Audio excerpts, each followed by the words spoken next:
I rise to express my support for a number of foreign affairs nominations that should receive not just cloture votes today, but should receive votes on their nomination.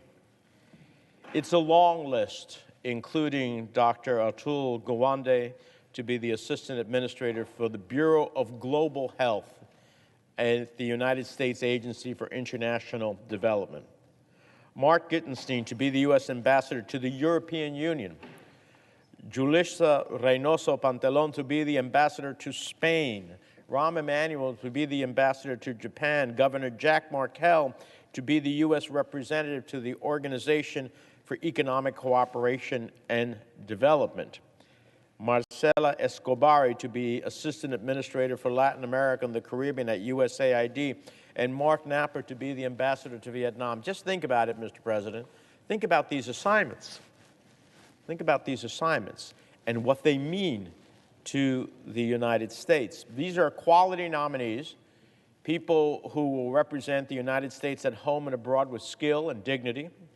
I appreciate the Majority Leader has made it a priority to confirm them prior to the end of the session, and I encourage all of my colleagues to support their nomination. But let's face it, there's little to celebrate when it comes to nominations in the Senate.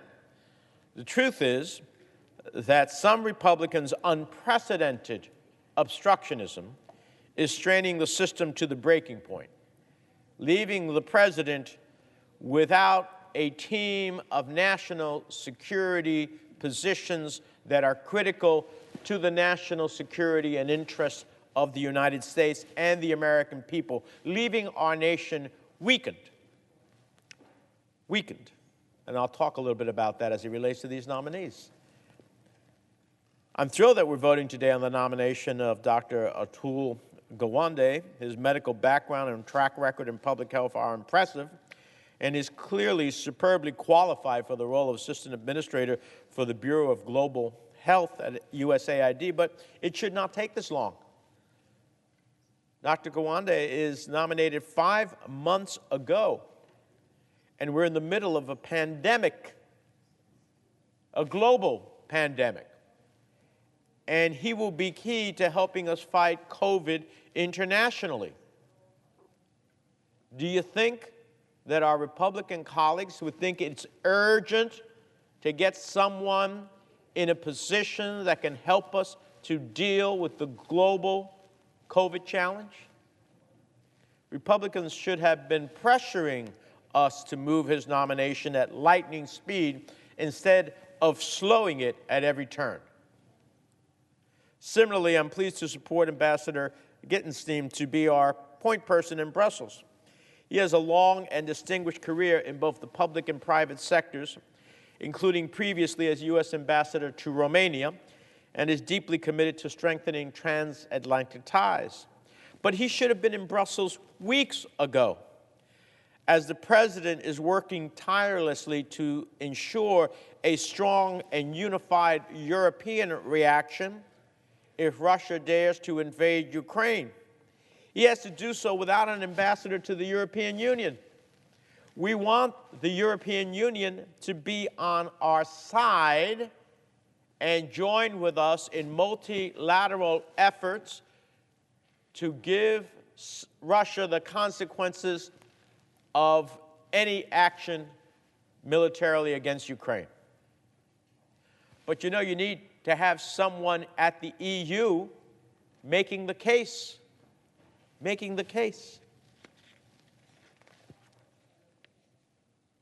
Marcela Escobari. Her experience and knowledge are deeply needed at USAID, where she would be leading our efforts in Latin America and the Caribbean, regions that are facing immense challenges, from Haiti to Venezuela to the Northern Triangle. She was confirmed by voice vote for this very same position in 2016, yet this time around, her nomination has languished due to Republican holds. By voice vote.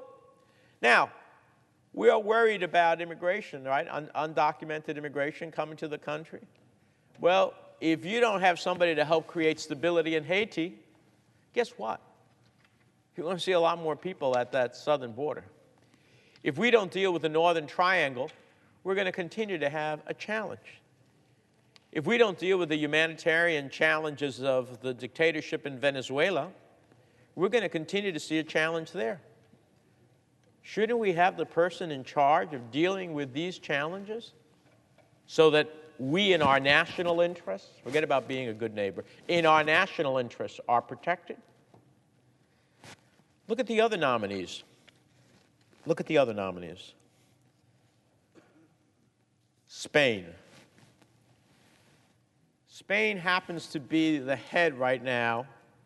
One of the Spaniards happens to be the head of the EU's, basically their Secretary of State, their foreign minister. Wouldn't it be great to have an American ambassador in Spain pressing both the Spanish and that foreign minister on the questions of Ukraine, on the questions of Venezuela, on the questions of Cuba, and I could go on and on. But we have nobody in Spain, and Spain hasn't been the most forward-leaning as we'd like to see them, even though they're involved heavily in our hemisphere. But we have no one in Spain to make the case. How about Japan? As we are trying to meet the challenge of China in that part of the world, we have no one in Japan to help galvanize the challenges that we want to meet as it relates to China. No one. We have a new prime minister in Japan. It would be great to have somebody on the ground already engaging with the Japanese in coordination with the Quad as we deal with the challenges of China. And I hear a lot of talk here about China, but here we are when we could do something about it, and we have nothing. Mark Napa to be the ambassador to Vietnam, a country that is feeling the pressures and coercion of China economically and elsewhere. Wouldn't it be great to have a U.S. ambassador there to help proselytize Vietnam into our orbit as they meet the challenges of China in the days ahead? So supposedly these people are being held up in pursuit of some national security initiative, and yet we are putting all these other national security initiatives at risk in order to deal with one person's vision of the world and what should be done.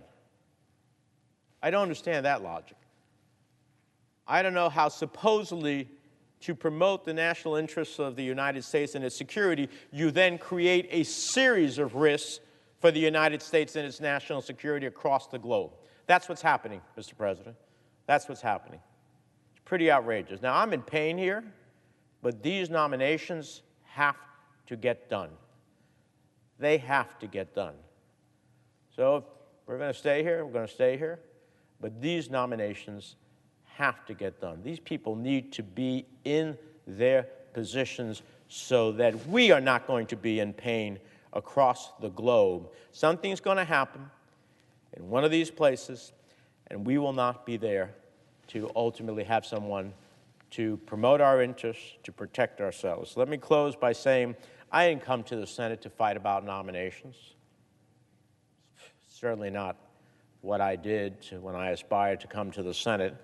I don't think most of our colleagues did as well. We came here to work for our constituents, to find solutions that move this country forward, to make a positive difference. We need to rededicate ourselves to making the Senate work, to fulfilling the constitutional duty of advice and consent. We are not fulfilling our constitutional duty of advice and consent in this manner. And to giving the president, I didn't agree with President Trump on a lot of his foreign policy decisions, but I voted for a lot of his nominees, and I didn't hold them up in any way, shape, or form as we are seeing in this unprecedented fashion. He needs qualified people to help the nation confront the challenges we face. I urge my colleagues, let's move forward. Let's expeditiously get these nominees out. You don't want to vote for them? Don't vote for them. That's fine. But don't stop the process of the advice and consent that ultimately is needed to put these people in the positions that is critical to the national security of the United States. With that, Mr. President, I yield the floor.